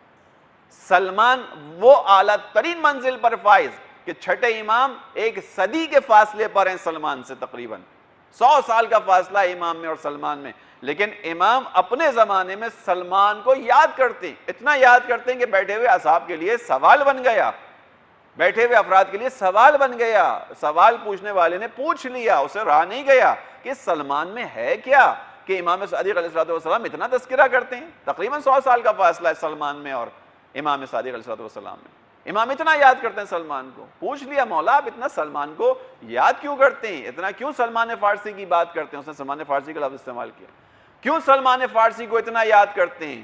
امام نے کہا کہ سلمان کو سلمان فارسی مت کہو, سلمان کو سلمان محمدی کہو. سلمان من اہل البیت, سلمان ہم اہل بیت میں سے ہے, اس کو منیت ملی ہے, اہل بیت کی طرح اس کو کہا گیا من اہل البیت. پہلا تو یہ ادب سیکھو کہ سلمان ایسا ہی نہیں ہے. عزیزوں بس اسی سے ایک واقعہ ذہن میں آ گیا, میں بات کو روکتے ہوئے واقعہ سنا دوں آپ کو کہ سلمان واقعی کیا چیز تھے, کیا ان کا درجہ تھا, کیا ایمان کا لیول تھا ان کا. کہ ایک مرتبہ امام علی علیہ السلام کے زمانے میں ایک شیعہ شخص کو ایک بچھو نے کاٹ لیا, اور جب وہ بچھو کاٹ لیا تو یہ شخص بیمار پڑ گیا, بستر پر تھا اپنے. امام علی علیہ السلام اس کی عیادت کے لیے گئے, اس سے ملنے کے لیے گئے. ملاقات ہوئی امام علی کی اس سے, اور اس کے بعد امام نے کہا انشاءاللہ, پریشان نہ, وہ گھبرا رہا تھا کہ ایسا نہ ہو کہ اس بچھو کا اثر جو ہے وہ زہر میرے بدن میں پھیل جائے, میں مر جاؤں, گھبرا رہا تھا. امام نے کہا کہ نہیں, اس طریقے سے تمہاری موت نہیں ہوگی, اس سے تم شفا پا لو گے. اطمینان ہو گیا. پھر کچھ دن گزرے اور اس کو شفا ظاہراً نہیں ملی, تھوڑا تاخیر ہوئی چیز کے اندر. امام علی پھر ملاقات کے لیے گئے, اس نے پھر مولا سے کہا مولا آپ نے کہا تھا شفا ملے گی اور مروں گا نہیں اس سے. امام نے کہا نہیں مرو گے, مطمئن رہو, لیکن تھوڑا وقت لگے گا, اللہ کی طرف سے ایک مصلحت ہے. اس کے بعد امام نے کہا جانتے ہو کہ یہ جو بچھو نے تمہیں کاٹا تھا, کیوں کاٹا تھا؟ توجہ کیجیے گا, ہر چیز کے پیچھے کوئی نہ کوئی حکمت ہے. اس کائنات کے اندر ہر چیز, میں نے پہلے آپ کے سامنے شروع میں عرض کر دیا, اثر رکھتی ہے. ہر چیز کا اثر ہے, اس کا اثر آخرت کے اوپر بھی ہے, دنیا کے اوپر بھی ہے. امام نے کہا جانتے ہو کیوں ایسا ہوا تھا؟ کہا مولا آپ بہتر بات جانتے ہیں, مجھے کیا پتا. میں اپنے زبان میں کہوں کہ مولا ایک کیڑا ہے, حشرہ ہے, اس نے کاٹ لیا, اس کو کیا پتا کہ کاٹنا ہے نہیں کاٹنا, آپ بتائیے کیوں کاٹا. امام نے کہا دیکھو تم ایک جگہ بیٹھے ہوئے تھے اور وہاں گفتگو ہو رہی تھی, اور وہاں گفتگو میں سلمان کا نام آیا, بیٹھنے والوں نے سلمان کی برائی کی, تم وہاں بیٹھے ہوئے تھے, تمہارے دل میں آیا, مگر تم نے سلمان کا دفاع نہیں کیا. تم نے سلمان کا دفاع نہیں کیا. توجہ کیجیے گا, سلمان کے بارے میں برائی ہو رہی تھی, سلمان کی بدگوئی ہو رہی تھی, اور تم وہاں بیٹھے ہوئے تھے, اور تمہارے دل میں آیا, لیکن تم نے کیا نہیں, چونکہ تم نے اس کا دفاع نہیں کیا, یہ اس کی سزا ہے. امام علی نے بیان کیا. توجہ کیجیے گا. اب اگر جن کے دروازے اور مکتب میں پلنے والوں کا یہ خدا کے نزدیک مقام ہو کہ ان کا دفاع نہ کرنے پر یہ سزا ہو, تو جو اہل بیت ہیں ان کا دفاع انسان نہ کرے تو پھر کہاں جائے گا؟ ان کی کیا عظمت ہے پھر.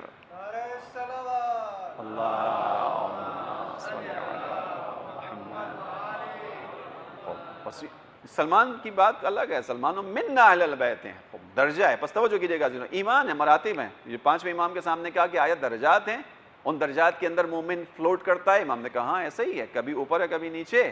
انسان کو اپنے آپ کو ہمیشہ اوپر لے کر جانے کی کوشش کرنی ہے. اب 6 درجات جو ہیں وہ مفتی جعفر حسین صاحب نے بیان کیے, 6 لیولز ہیں. تیزی کے ساتھ بیان کروں, زحمت تمام کروں. وہ کیا ہیں؟ مکارم اخلاق کی جو شر ہے اس کے اندر انہوں نے بیان کیا. پہلا درجہ وہ کہتے ہیں کہ وہ یہ زبان سے ہی اقرار ہے, یعنی زبان کے ذات انسان اقرار کرے کہ ہاں میں مومن ہوں.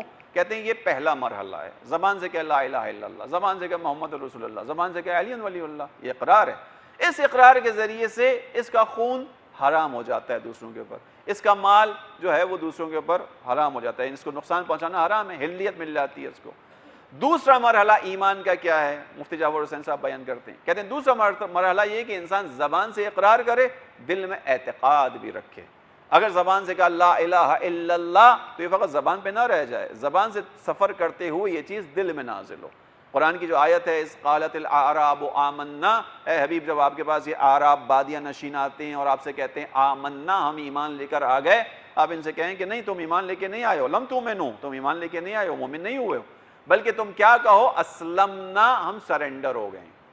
ایمان الگ ہے. پھر خدا آگے بیان کر رہا ہے وَلَمَّا يُدْخِلُ الْإِيمَانُ فِي قُلُوبِكُمْ, ان سے کہہ دیجئے کہ ابھی تک ایمان تمہارے دل میں نہیں اترا ہے. جس کو تم زبان سے کہہ رہے ہو وہ زبان پر ہے. توجہ کیجئے گا, پہلا مرحلہ زبان سے اقرار ہے, دوسرا مرحلہ اقرار کے بعد اعتقاد ہے. جو میں کہہ رہا ہوں اس پہ ایمان رکھتا ہوں, دل کے اندر نازل کیا. میں اگر کہہ رہا ہوں لا الہ الا اللہ, دل سے میں کسی طاقت کو نہیں مانتا, سوائے خداوند عالم کے. محمد رسول اللہ دل سے کسی کو نہیں مانتا رسول اللہ کے سوائے، یعنی وہ نبی ہیں ان سے پہلے کے انبیاء. علی ولی اللہ، علی کا راستہ خداوند عالم نے رکھا ہے، اس کے علاوہ کوئی راستہ نہیں ہے. اب یہ اقرار. تیسری منزل ہے، آگے مفتی جعفر صاحب بیان کرتے ہیں، زبان سے اقرار، عمل دل کے اندر اعتقاد، اور اس کے بعد اگلا مرحلہ فرائض کی بجا آوری ہے. ممکن نہیں ہے کہ انسان زبان سے اقرار کرے، دل میں اعتقاد رکھے اور عمل کی منزل میں نہ آئے. لہذا اس کے بعد جو اگلا مرحلہ ہے وہ دل کے عمل کے ساتھ اپنے اعمال کے ذریعے سے فرائض کی بجا آوری ہے. جو خدا نے فرض قرار دیا ہے اس کو انجام دینا ہے. چوتھا مرحلہ جس کو بیان کرتے ہیں مفتی جعفر صاحب، کبائر سے دوری. کبائر یعنی بڑے گناہوں سے بچنا. فرائض کو انجام دے رہا ہے ایک انسان، لیکن اس کے بعد کبیرہ گناہوں کو بھی انجام دے رہا ہے. نماز بھی پڑھ رہا ہے اور نماز کے بعد دوسرے گناہوں کو انجام دے رہا ہے. یہ ساتھ جمع نہیں ہوگا. ایمان کا چوتھا مرحلہ کیا ہے؟ فرائض کی بجا آوری. اور چوتھا مرحلہ ہے گناہ کبیرہ سے اپنے آپ کو بچانا. تیزی کے ساتھ چلنا ورنہ ہر چیز کی ایک تشریح موجود ہے. پانچواں مرحلہ کیا ہے؟ پانچواں مرحلہ یہ ہے کہ فرائض کی بجا آوری کے بعد، حرام کاموں سے خود کو بچانے کے بعد، مستحبات اور مکروہات کا خیال کرنا. مستحبات ہیں، اب نماز فرض ہے، اس نماز کے اندر شرط ہے وضو. اس کے ساتھ کیا کروں؟ جب مسجد میں آؤ، نماز پڑھنے آؤ، کیا کرو؟ خذوا من زینتکم عند کل مسجد.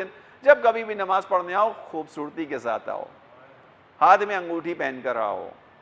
جب مسجد میں آؤ نماز پڑھنے آؤ عطر لگا کر آؤ. جب مسجد میں آؤ نماز پڑھنے کے لیے آؤ بالوں میں کنگھی کر کے آؤ. رسول اللہ صلی اللہ علیہ وسلم نماز سے پہلے باقاعدہ شانہ یعنی کنگھی کیا کرتے تھے، مسواک کیا کرتے تھے. مخصوصاً جماعت کے جو احکام ہیں عزیزوں، میں بھی اس کی طرف نہیں جا پاؤں گا، وقت ختم ہو گیا. ایک دو چیزوں کو سن لیجئے. یعنی مکروہ ہے کہ انسان اس حالت میں نماز پڑھنے آئے جماعت میں کہ جب اس کے چاہے پاؤں سے یا اس کے کپڑوں سے بو آ رہی ہو. مجبوری پھر کہہ رہا ہوں الگ چیز ہے. محنت کر رہا تھا، کام کر رہا تھا، باہر فرش کی صفائی کر رہا تھا انسان، خدمت گار ہے اس مسجد کا، امکان نہیں تھا ابھی اذان کے فوراً بعد جا کے کپڑے بدل کر آئے، کوئی مسئلہ نہیں، وہ آ کے بیٹھے. لیکن جو کر سکتا ہو، جو گھر سے آ رہا ہے، وہ ان چیزوں کا خیال کرے. وہ خدا نے بیان کیا مستحبات پر عمل کرے. پانچویں منزل ہے. چھٹی چیز کیا ہے جو اہم ترین چیز ہے؟ وہ ہے مباحات کے اندر بھی انسان اعتدال کا خیال رکھے. مباحات یعنی جن کے اندر کوئی حکم شریعت لاگو ظاہری طور پر نہیں ہو رہا، نہ واجب ہے نہ حرام، نہ مستحب ہے نہ مکروہ. پھر کیا بچے گا؟ مباح. مثال کے طور پر پانی پینا مباح ہے، پانی پینا مباح ہے. دوستوں کے ساتھ بیٹھ کر گفتگو کرنا مباح ہے. لیکن اس مباح کے اندر بھی انسان خیال رکھے، اعتدال رکھے. اس کو فقط بیان کر دوں اور زحمت تمام کی آپ کی. مثال کے طور پر انہی مباح کاموں کے اندر جو اہل دقت ہیں، یہ ایمان کا چھٹا مرحلہ آپ کے سامنے بیان کر رہا ہوں. چھٹا مرحلہ کہ ایمان مباح کاموں کے اندر بھی اعتدال رکھے، توجہ رکھے. اگر اس کو محسوس ہو میرا یہ مباح کام مجھے کسی حرام کی طرف لے جا سکتا ہے تو فوراً اپنے آپ کو روک لے. اس کی ایک چھوٹی سی مثال لے لیجئے. امام خمینی نے اپنے یہاں بیٹھک کا اصول یہ بنایا تھا کہ جو شخص محفل میں موجود نہیں ہوگا اس کا تذکرہ ہی نہیں کیا جائے گا. محفل میں موجود نہیں ہے، تذکرہ نہیں ہوگا. کیوں؟ کیونکہ یہ تیسرا آدمی کہلائے گا، تھرڈ پرسن ہے جو موجود نہیں ہے، غائب ہے. غیبت کس کی جاتی ہے؟ جو محفل میں موجود نہیں ہوتا. اصول بنایا ہوا تھا کہ جب کبھی بیٹھیں گے جو محفل میں موجود نہیں ہے اس کی بات نہیں ہوگی. کیونکہ اگر اس کی بات ہوگی ممکن ہے شیطانی وسوسہ آئے، ابتداء کلام اچھا ہو، اس کی اچھائی کے ساتھ بیان کی جائے بات، آہستہ آہستہ بات کو شیطان لے جائے اس طرف کہ اس کی برائی بیان ہو جائے، غیبت ہو جائے. غیبت حرام ہے، گناہان کبیرہ میں سے ہے. انسان اپنی مباح کام سے اس گناہ کبیرہ تک جا سکتا ہے. ہوشیار انسان اس گناہ کبیرہ تک جانے کا راستہ شروع میں بند کر دیتا ہے. بات ہی نہ کرو جو موجود نہ ہو، جو موجود نہیں اس کی بات ہی نہ کرو، تذکرہ ہی نہ کرو، ضرورت ہی نہیں اس کے بارے میں بات کرنے کی، چونکہ ہم ممکنہ طور پر اس طرف جا سکتے ہیں. بس عزیزان محترم، یہ ایمان کے 6 مرحلے ہیں جس کو مفتی جعفر صاحب نے بیان کیا. آخری جملہ بیان کرتا ہوں آپ کے سامنے. دعائے مکارم اخلاق کی جو ابتدا ہے اس دعا کے اندر امام بھی خدا سے کچھ مانگ رہے ہیں. کیا مانگ رہے ہیں؟ اللہم صلی علی محمد وآلہ وبلغ بایمانی اکمل الایمان. اس سے پہلے میں نے بیان کیا تھا ایمان صادق، ایمان کاذب. اب اس جملے کے اندر آگے سمجھیے، اللہم بلغ بایمانی اکمل الایمان. امام سجاد دعا مانگ رہے ہیں. صحیفہ سجادیہ کے اندر دعا مکارم الاخلاق ہے. اس میں مولا کہتے ہیں کہ پروردگار محمد اور ان کی آل پر اپنا درود و رحمت نازل فرما. سب مل کے صلوات پڑھیے. میرے ایمان کو کامل ایمان کے درجے تک پہنچا دے، کامل کر دے، اکمال تک پہنچا دے۔ اس کا مطلب کیا ہوا؟ پہلے میں نے بیان کیا، اللہم ارزقنا ایمانا صادقہ، یعنی اس کے مقابلے میں ایمان کاذب موجود ہے۔ یہاں اس دعا کے اندر امام نے کہا ایمان کے کمال تک پہنچا، اس کمال کے مقابلے میں کیا چیز ہوتی ہے؟ زوال ہوتا ہے۔ اس کمال کے مقابلے میں کیا چیز ہوتی ہے؟ نقص ہوتا ہے۔ یعنی پروردگار اس ایمان سے مجھے محفوظ رکھ کے جس کے اندر نقص پایا جاتا ہو، کمزوری پائی جاتی ہو۔ اسی کو قرآن نے بیان کیا، بعض افراد وہ ہیں کہ نؤمن ببعض ونکفر ببعض، بعض پر ایمان رکھتے ہیں، بعض کو نہیں مانتے۔ خدا کا حکم لینا ہے، خدا کیا کرے؟ پورا پورا لو۔ ایسا نہیں ہے کہ اپنی مرضی سے آدھا حکم لو آدھا حکم نہ لو، یہ نہیں ہو سکتا۔ نؤمن ببعض ونکفر ببعض، خدا نے بیان کیا قرآن کے اندر، بعض لوگ ایسا ایمان رکھتے ہیں۔ توجہ رکھیے گا ذرا محترم، ایمان کون سا امام نے بیان کیا؟ اللہم بلغ بے ایمانی اکمل الایمان، خدایا میرا یہ جو ایمان تو نے مجھے دیا ہے، اس ایمان کو ترقی دے کر کمال تک پہنچا، یعنی کوئی مرحلہ اس ایمان کا رہ نہ جائے۔ ایسا نہ ہو کہ جب تیری بارگاہ میں شرف یاب ہوں تو میرے اندر کسی اندر کی طرح کی خامی ہو۔ امام کے اندر تم تصور بھی نہیں کر سکتے، امام ہمیں سکھا رہے ہیں کہ اپنی طرف توجہ رکھنا، بس نؤمن ببعض ونکفر ببعض نہ ہو۔ ایسا نہ ہو کہ امام حسین علیہ السلام کے اوپر انسان آنسو بہائے، اور حتیٰ مخلصانہ آنسو بہائے، لیکن ان آنسوؤں کو بہانے کے بعد نؤمن ببعض ہے کہ ہاں ان آنسوؤں کی عظمت ہے، فضیلت ہے، ان آنسوؤں کے ذریعے سے درجہ ملتا ہے، بالکل ہے، ایمان رکھتا ہے انسان۔ نکفر ببعض نہ کرو، وہ کیا چیز ہے؟ وہ یہ چیز ہے کہ آنسوؤں کی فضیلت کے تو قائل بنو، لیکن اس بات کو چھوڑ دو کہ امام حسین علیہ السلام نے قیام کسی مقصد کی خاطر کیا تھا، یہ نکفر ببعض ہے۔ جس قیام کی وجہ سے کربلا وجود میں آئی، جس قیام کی وجہ سے یہ پورا معرکہ انجام پایا، جس کے اوپر آنسو بہانے پر خدا جنت واجب کر رہا ہے، تم اس پر ایمان رکھتے ہو، اور مقابلے میں کہتے ہو نہیں امام حسین علیہ السلام کا کوئی مقصد نہیں تھا، فقط شہادت تھا مقصد۔ اور اس کے بعد پھر اگر مجالس کے اندر مقصد امام حسین پر کوئی بات کرے تو لوگ کہیں کہ نہیں یہ مقاصد پر بات کرنا بڑی عجیب سی بات ہے، کوئی مقصد نہیں ہے مجلس کا، فقط عزاداری ہے۔ اور عزاداری ہے، امام حسین کا قیام مقصد کی خاطر تھا۔ امام حسین اپنے قیام کو خود مقصد کی خاطر بیان کر رہے ہیں، انی ارید ان آمر بالمعروف، میں نکلا ہوں تاکہ امر بالمعروف کروں، نہیں انل منکر کروں۔ کیا مطلب ہے امر بالمعروف نہیں انل منکر کا؟ میں کیا کرنے آیا تھا؟ لوگوں کو یہ کہنے آیا تھا کہ لوگوں نماز پڑھا کرو، روزہ رکھا کرو۔ یہ نماز تو مسجد النبی میں لوگ پڑھ رہے تھے۔ امام حسین جس حج کو چھوڑ کر نکلے ہیں، جو روایات ہیں، تو حاجی تو حج انجام دے رہے تھے، تو معاشرے کے اندر امر بالمعروف تو موجود تھا۔ امام کون سے امر بالمعروف کے لیے نکلیں؟ کون سا نہیں انل منکر کرنے نکلیں؟ امام حسین دکھانے آئے کہ دیکھو نہیں انل منکر فقط شراب پینا نہیں ہے، اپنی جگہ ہے۔ نہیں انل منکر فقط کسی یتیم کا مال غصب کرنا نہیں ہے، وہ اپنی جگہ ہے۔ اصل نہیں انل منکر کیا ہے؟ اصل منکر آج کے دور میں کیا ہے؟ یزید جیسا شخص ردائے خلافت اوڑھ کر بیٹھ گیا، کسی کو پرواہ نہیں ہو رہی، یہ بڑا منکر ہے۔ معاشرہ وہاں پہنچ گیا، 50 سال بعد یہ عالم آ گیا کہ یزید کو حاکم بنا دیا گیا، عالم اسلام کی حکومت یزید کے ہاتھ میں چلی جائے، وہ کہ جو معلن بالفسق ہے، قاتل النفس المحترمہ ہے، جس کے لیے امام نے کہا تھا مثل لا یبایع مثلہ، اس جیسا شخص آ کر بیٹھ گیا۔ لوگ فقط اتنا کہہ رہے ہیں، کیا کریں، حالات خراب ہو گئے، بس اس کے علاوہ کوئی کام نہیں ہے۔ امام کہتے ہیں نہیں ایسا نہیں ہے، میں قیام کروں گا، انی اریدو، میں نے ارادہ کیا ہے، ارادہ ہے، مجبور نہیں ہوا امام حسین کہیں پہ بھی۔ توجہ کیجئے گا، اگر ہم وہ والی نظر مان لیں کہ نہیں امام حسین کی عزاداری کا کوئی مقصد نہیں ہے، فقط رونا ہے، یہ غلط تصور ہے۔ اس کا مطلب امام حسین کے قیام کا مقصد نہیں ہے، پھر امام حسین کے قیام کا مقصد ہے۔ امام حسین مجبور ہو کے تھوڑی آئے کربلا میں، ارادہ کر کے آئے ہیں عزیزوں۔ انی اریدو، میں ارادہ کر کے آیا ہوں، میں نے سوچا ہے، میں نے ارادہ کیا ہے، میں دیکھ رہا ہوں حالات خراب ہو گئے، میں دیکھ رہا ہوں یزید جیسا شخص اگر تخت خلافت پر آ کر بیٹھ گیا تو کیا ہوگا؟ وعلی الاسلام السلام، تو پھر اس اسلام کی فاتحہ پڑھو کہ جس کو رسول اللہ نے زحمتوں سے پھیلایا تھا، پھر اس اسلام کا جنازہ اٹھانے کی تیاری کرو کہ جس کو اللہ کے رسول نے مشکلات کے ساتھ یہاں تک پہنچایا تھا۔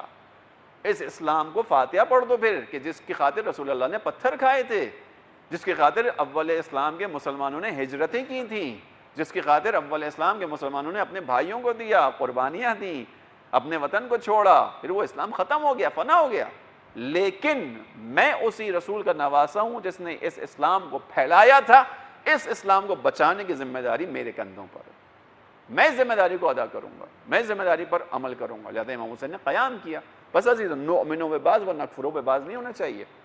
کچھ پر ایمان ہے کچھ پر نہیں ہے، نہیں، پورا پورا مقصد امام حسین، اور اس کے ساتھ ہاں ان آنسوؤں کی فضیلت ہے، ان آنسوؤں کی عظمت ہے۔ بس آج کی ہماری بحث کمپلیٹ ہوئی کہ ایمان کے مراحل ہیں، ایمان کے درجات ہیں۔ ایک مرتبہ ایک شخص مومن ہو گیا تو اس کا مطلب یہ نہیں کہ وہ مومن رہے گا، نہیں، قرآن کریم بتا رہے اپنے آپ کو مستقل چیک کرنا ہے، مستقل آزمانا ہے۔ خدا کا شکر ہے عزیزوں، توجہ کیجئے گا آخری نقطے کی طرف، خدا کا شکر ہے کہ اس نے ہمیں اس طرح کی محفلیں، اس طرح کے مواقع دیے ہیں کہ جہاں آنے کے بعد ہمیں اپنے ایمان کے حوالے سے تھوڑا سا اطمینان ملتا ہے۔ انہی محفلوں کے اندر ہماری دعاؤں کی محفل ہے کہ جس بزم دعا کمیٹی کی جانب سے مجالس کا اہتمام ہے کہ خدا اپنی بارگاہ میں قبول کرے انشاءاللہ، جن کی طرف سے دعائے کمیل کا اہتمام ہوتا ہے، انہی کی طرف سے یہ مجالس بھی ہیں۔ یہ مجلس کے اندر آنا، شرکت کرنا ہمیں ہمارے ایمان سے تھوڑا سا اطمینان دیتا ہے کہ ہاں ہمارا انشاءاللہ راستہ سیدھا ہے۔ کیوں؟ کیونکہ ہم ان افراد کی یاد میں آتے ہیں کہ جنہوں نے اس ایمان کو ہم تک پہنچایا ہے۔ ہم امام حسین علیہ السلام کی یاد میں آ رہے ہیں، اپنے کاموں کو چھوڑ کر آ رہے ہیں، اپنی مصروفیات کو چھوڑ کر آ رہے ہیں۔ کتنے لوگ آفس سے ڈائریکٹ آ رہے ہیں، تھکے ہوئے، صبح کے گئے ہوئے تھے، شاید کسی عزیز کے گھر میں دعوت رکھی جاتی، مثال کے طور پہ منع کر دیتے کہ بھائی تھک گیا نہیں آ سکتا، معذرت کی کال چلی جاتی۔ ادھر معذرت کی کال نہیں آتی، کیوں؟ کیونکہ عقیدہ یہ ہے کہ جہاں فرش اعضا ہوتا ہے وہاں پہ اہل بیت علیہ السلام آتے ہیں۔ ادھر میں کال کر کے نہیں کہہ سکتا ہم سوری میرے پاس ٹائم نہیں ہے، میں تھک گیا، نہیں، میں جاؤں گا، جیسے بھی ہوگا جاؤں گا، کوشش کروں گا جاؤں گا۔ کیوں؟ کیونکہ یہاں جانے کے بعد اس فرش اعضا پر جب بیٹھوں گا تو مجھے کسی کی نگاہ اپنے اثر میں لے گی۔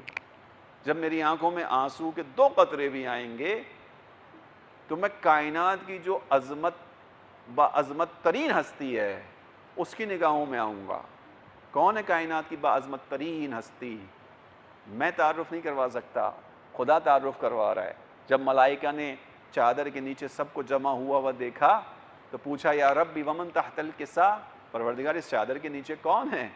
خدا مند عالم نے کہا ہم فاطمہ، اس چادر کے نیچے فاطمہ ہے۔ خدا نے تعارف کروایا ہے، یہ باعظمت ترین ہستی ہے کائنات کی عزیزوں۔ کیوں؟ کیونکہ اسی چادر کے نیچے سب موجود ہیں، مگر خدا جناب سیدہ کی موجودگی میں تعارف کا ذریعہ کس کو قرار دے رہا ہے؟ ہم فاطمہ۔ ملائکہ تم نے پوچھا ہے کون ہے؟ آؤ میں تمہیں بتاؤں، اس کے نیچے فاطمہ ہے۔ فقط فاطمہ نہیں ہے، کون ہے؟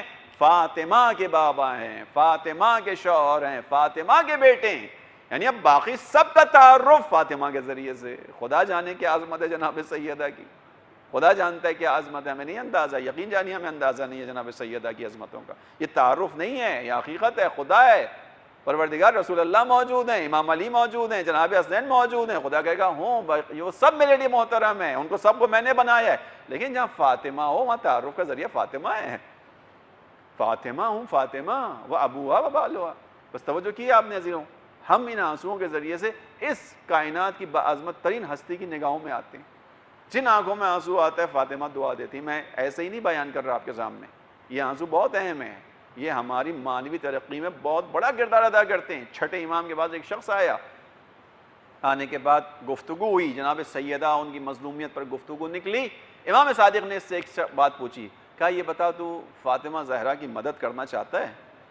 چھٹے امام کا دور ہے، چھٹے امام کا دور۔ جناب سیدہ اس دنیا سے گئے ہوئے عرصہ ہو گیا، تڑپ کر کہتا ہے مولا کیوں نہیں کرنا چاہتا؟ میں فاطمہ زہرا سلام اللہ علیہ کی مدد کرنا چاہتا ہوں، لیکن مولا میں کیسے مدد کروں؟ ابھی تو زمانہ نہیں ہے، جناب سیدہ کی تو شہادت ہو گئی، اس دنیا سے چلی گئی، خواہش ہے مدد کروں۔ میں اپنے الفاظ میں کہوں، اس کو احساس تھا کہ جناب سیدہ مدینے کی گلیوں میں گھوم رہی تھی، کوئی مدد کرنے والا نہیں تھا، اسے احساس تھا، شیعہ تھا، ماننے والا تھا، تڑپتا تھا کہ وہ وقت بھی دیکھا ہے جناب سیدہ نے دروازے کھٹکھٹاتی تھی، لوگ دروازہ نہیں کھولتے تھے، یاد دلاتی تھی غدیر سب کو، بھول گئے غدیر کے میدان میں تم نے کیا دیکھا تھا، یاد دلایا سب کو۔ عزیزو یہ میں نے جملہ پڑھا، یہ معمولی نہیں ہے، اس کو اس طرح سے سن لیجئے گا کہ جناب سیدہ یہ یاد دلانے نکلی ہیں، لیکن اس حالت میں نکلی ہیں کہ آپ کا پہلو سالم نہیں تھا، پہلو سالم نہیں تھا۔ عزیزو ہمارے آپ کے پاؤں میں ذرا سی موچ آ جائے ہم گھر میں بیٹھ جاتے ہیں، جناب سیدہ کا پہلو شکستہ تھا، لیکن زہرا نکلی ہیں، دروازوں کو کھٹکھٹایا ہے۔ بھول گئے ہو تم غدیر کو، یاد کرو غدیر کو، جناب سیدہ وہ ہیں، لہٰذا اس شخص کے دل میں یقیناً یہ آرزو ہوگی کہ مولا مجھے موقع مل جائے، قربان ہو جاؤں گا جناب سیدہ کی مظلومیت پہ، میں کیسے ساتھ دے سکتا ہوں؟ آپ مجھے بتائیے، آپ نے ایک بات چھیڑی ہے، آپ بتائیے میں کیسے ساتھ دوں جناب سیدہ کا؟ آرزو ہے۔ امام نے کہا اگر چاہتے ہو جناب سیدہ کا ساتھ دو تو کیا کرو، فَأَبْكِ لِلْحُسَيْن، حسین پر زیادہ آنسو بہایا کرو۔ چھٹے امام نے کہا ہے، چھٹے امام نے سنی ہے اس روایت کو، اب اس کے بعد آپ کی مرضی ہے، جتنا رونا ہے نہیں رونا آپ کا اپنا مسئلہ ہے، مجھے نہیں غصہ غرض۔ اب اگر آپ نے اس کو امام صادق کی زبانی سنا، امام کہہ رہے ہیں یہ آنسو مدد فاطمہ ہیں، کیا کرتے ہیں یہ آنسو مجھے نہیں معلوم، امام جانتے ہیں میرے ان آنسوؤں کی اہمیت کیا ہے۔ فَأَبْكِ لِلْحُسَيْن، چاہتی ہو مدد کرو فاطمہ کی، حسین پر رویا کرو، آنسو بہایا کرو، یہ مدد کرتے ہیں جناب سیدہ کی۔ بس عزیزوں اتنی اہمیت ہے ان آنسوؤں کی، ہمیں کہاں پہنچاتے ہیں، جناب سیدہ کا مددگار بنا دیتے ہیں یہ آنسو۔ بس عزیزوں آئیے انہی افراد کو یاد کرتے ہوئے اپنی اس مجلس کو اختتام تک پہنچائیں۔ جناب سیدہ امام حسین علیہ السلام پر بہنے والے آنسوؤں کو بھی دیکھتی ہیں، اور جناب سیدہ آل رسول کے اوپر جو مصیبتیں گزری ہیں ان پر بہائے جانے والے آنسوؤں کو بھی دیکھتی ہیں۔ عزیزوں وہ مصیبتیں جو کربلا کے بعد پڑھی وہ کم نہیں ہیں۔ اسارت کربلا دو حصوں میں، کربلا شہادت اور اسارت ہے۔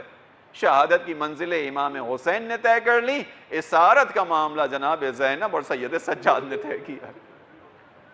یہ ایام وہی ہیں کہ جب ہم اسارت کی بات کرتے ہیں، قید کی بات کرتے ہیں، یہ اسیروں کا قافلہ ہے عزیزوں جسے لے جایا گیا، قید کیا گیا، اس کے بعد قید خانے میں کیسا قید خانہ تھا، روایت نے بیان کیا ایسا قید خانہ تھا کہ جہاں اوپر چھت نہیں تھی، جہاں پہ دھوپ آتی تھی، جہاں پر اوس آتی تھی۔ زیارت ناہیہ میں بھی ظاہراً بیان کیا گیا میرا سلام ہو ان چہروں پر جو دھوپ کی شدت سے جھلس گئے تھے۔ یہ قید ہے عزیزوں، یہ قید ہے، اتنی شدید قید ہے۔ اسی قید کے اندر سب موجود ہیں، حتیٰ قید کے اندر رسیوں میں باندھا گیا ہے۔ قید خانے میں پانی مقدار کے مطابق نہیں ملتا، کھانا مقدار کے مطابق نہیں ملتا، اپنا کھانا بڑے بچوں کے لیے رکھ دیتے ہیں کہ بچے کھا سکیں، اپنا پانی بچوں کے لیے رکھ دیتے ہیں۔ اس طرح کی شدید قید ہے عزیزوں۔ بس اسی قید کے اندر ایک چھوٹی سی بچی بھی ہے، جناب سکینہ کا تذکرہ، اور آپ کا توسل مکمل ہو جائے۔ عزیزوں 2-3 خواب ہیں جناب سکینہ کے، ایک کو آج پڑھتا ہوں، ایک کو کل یا پرسوں پڑھ دوں گا تاکہ ہمارا توسل حسین کی اس بیٹی کے ساتھ رہے۔ بڑی مظلوم بچی ہے عزیزوں، یہ باپ سے اولاد کو محبت زیادہ ہوتی ہے لیکن بیٹی کو بہت زیادہ محبت ہوتی ہے۔ امام حسین کو بھی ان سے اتنی محبت تھی کہ ان کا لقب سکینہ پڑا۔ سکینہ یعنی دل کی ٹھنڈک، جس کو دیکھ کر امام حسین کے دل کو سکون ملتا تھا، آنکھوں کو سکون ملتا تھا، وہ بیٹی ہے امام حسین کی۔ لیکن عزیزوں کتنی مظلومہ ہے، راستے بھر تماچے کھاتی رہی، اپنے بابا کے سر کے ساتھ ساتھ چلتی رہی، حسرت سے بابا کے سر کو تکتی رہی، آرزو کرتی رہی کاش ایک مرتبہ ہی صحیح میرے بابا کا سر میرے پاس آ جائے۔ عزیزوں ساتھ ساتھ چلتی تھی، حتیٰ اس کیفیت کو جناب زینب نے کوفے میں ایک جگہ بیان کیا ہے۔ جناب زینب دیکھ رہی ہیں کہ سکینہ بابا کے سر کو تکے جا رہی ہے، اور وہ منزل آ گئی کہ گویا سکینہ کی روح جسم سے نکل جائے، وہی کہ جیسے سید سجاد کے ساتھ ہوا مقتل میں کھڑے ہوئے ہیں۔ جناب زینب دیکھ رہی ہیں گویا روح سید سجاد جا رہی ہے، تو جناب زینب نے خود کو گرا لیا تھا، بیٹا یہ کیا کیفیت ہے؟ سید سجاد نے تڑپ کر کہا تھا پھوپھی اماں وہ بیٹا کیا کرے جس کا باپ بے گور و کفن پڑا ہوا ہو، وہ اسے گورو کا دفنا بھی نہ سکے۔ یہی کیفیت جناب سکینہ کی ہے، نیزے کے ساتھ ساتھ چل رہی ہیں، کھڑی ہیں، دیکھ رہی ہیں بابا کا سر۔ کیوں سکینہ کی یہ کیفیت ہے عزیزوں، ایک جملے میں بیان کر دوں، اس لیے کہ جب کبھی کوئی منزل آتی تھی، کسی نئی جگہ پر یہ قافلہ داخل ہوتا تھا اور ان سروں کو لے جایا جاتا تھا تو جو پہلا پتھر ہوتا تھا وہ اسی سر کو مارا جاتا تھا۔ یہ بچی کیوں نہ تڑپے؟ اس نے اپنے بابا کے سر کو فقط پتھر کھاتے ہوئے دیکھا ہے، اس نے فقط اپنے بابا کے سر کی بے حرمتی دیکھی ہے، بچی ہے، تڑپتی ہے۔ لہذا بس عزیزوں وہ مرحلہ بھی آ گیا، اسی قید خانے میں یہ بچی قید ہے۔ ایک خواب دیکھا جو 4 یا 5 تاریخ کو دیکھا تھا، آج ہم 7 تاریخ میں بیان کر رہے ہیں اس چیز کو۔ اس کو شیخ مفید کی کتاب میں نقل کیا، شیخ عباس قمی کی کتاب میں نقل کیا، علامہ صفدر حسین نشفی نے اس کو ترجمہ کیا، اس کے اندر موجود ہے۔ عزیزوں بیان کرتے ہیں ظاہراً 4 یا 5واں روز تھا قید کا، جناب سکینہ خواب دیکھتی ہیں۔ خواب دیکھنے کے اندر کیا دیکھتی ہیں کہ آسمان سے 5 سواریاں اتر کے آتی ہیں، نور کی سواریاں ہیں۔ جناب سکینہ اپنے خواب کو بعد میں بیان کر رہی ہیں، کہتی میں نے خواب میں دیکھا عالم خواب ہے، اس کے اندر 5 نور کی سواریاں اتر کر آئیں، ان کے ساتھ ملائکہ کی ایک بڑی تعداد موجود ہے، اور ساتھ میں ایک خادم ہے جو میرے پاس آتا ہے، میرے پاس آنے کے بعد کہتا ہے کہ شہزادی آپ کو آپ کے جد رسول اللہ نے سلام بھجوایا ہے۔ میں کہتی ہوں وعلی السلام وعلی جدنا رسول اللہ، ہمارا سلام ہو ہمارے جد رسول اللہ کے اوپر۔ پھر جناب سکینہ کہتی میں پوچھتی ہوں ان سواریوں سے جو لوگ اتر رہے یہ کون ہیں؟ پہلا جو شخص اترا، کہنے والے خادم نے کہا یہ جو پہلی شخصیت اتری ہے حضرت آدم ہے، اس کے بعد یہ ابراہیم ہے، یہ تیسری شخصیت حضرت موسیٰ کی ہے، یہ چوتھی شخصیت حضرت عیسیٰ کی ہے۔ حضرت سکینہ اپنے خواب کو نقل کرتے ہوئے کہتی ہے میں پوچھنے والے سے سوال کرتی ہوں یہ بتا یہ جو شخصیت سواری سے اتری ہے مگر اترنے کے بعد یہ زمین پر گر پڑی ہے، اس کے بعد دوبارہ اٹھی ہے، جس کے چہرے پر غم کے آثار ہیں، یہ کون سی شخصیت ہے؟ کہتے ہیں کہ یہ آپ کے نانا رسول اللہ ہیں۔ پوچھتی ہیں کہ کہاں جا رہے ہیں؟ کہتے ہیں کربلا آپ کے بابا کی زیارت کے لیے جا رہے ہیں۔ اب جب سنتی ہیں جناب سکینہ کہتی ہے میرا دل چاہتا ہے میں جا کے نانا کے پاس پہنچوں، اسی اسنا میں دیکھتی ہوں 5 سواریاں اور نور کی اتری ہیں۔ اب ان نور کی سواریوں پہ محملیں موجود ہیں۔ میں اس خادم سے پوچھتی ہوں یہ سواریاں کس کی ہیں؟ ان سواریوں میں کون ہے؟ کہتے ہیں یہ جنت سے آنے والی خواتین کی سواریاں ہیں۔ جناب سکینہ کہتی ہے پہلی سواری کا پردہ ہٹتا ہے، اس میں سے ایک بی بی اترتی ہے، میں پوچھتی ہوں یہ کون ہے؟ جواب ملتا ہے یہ جناب حوا ہے۔ دوسری سواری سے اترنے والی جناب آسیہ ہے، تیسری سے اترنے والی جناب مریم ہے، چوتھی سواری سے حضرت خدیجہ اترتی ہیں، 5ویں سواری سے جب بی بی اترتی ہیں جناب سکینہ کہتی ہے ان کی بھی کیفیت وہی ہے، سواری سے اترتی ہیں زمین کربلا زمین پر گر جاتی ہے، پھر اٹھتی ہے، پھر تھوڑا سا بیٹھتی ہیں۔ میں خادم سے پوچھتی ہوں یہ کون معظمہ ہے؟ وہ پلٹ کر کہتا ہے آپ کی دادی فاطمہ زہرا ہے۔ کہاں جا رہی ہیں؟ کربلا جا رہی ہیں۔ بس عزیزوں اب جب سنتی ہیں جناب سیدہ ہیں، اب یہ دوڑی ہوئی جاتی ہیں، خواب میں بیان کرتی ہیں میں دوڑی ہوئی گئی، میں نے جا کر کہا دادی اور میں نے کربلا سے اس راستے میں مصیبتوں کو اٹھایا ہے، میں نے تماچوں کو کھایا ہے، میں نے تازیانوں کو کھایا ہے، میں شکایت کرتی ہوں اب کچھ الفاظ اپنی طرف سے بیان کروں، یعنی اے دادی آپ آ رہی ہیں، یہ نور کی محملیں ہیں مگر میری پھوپھی کے سر پر ردا باقی نہیں ہے۔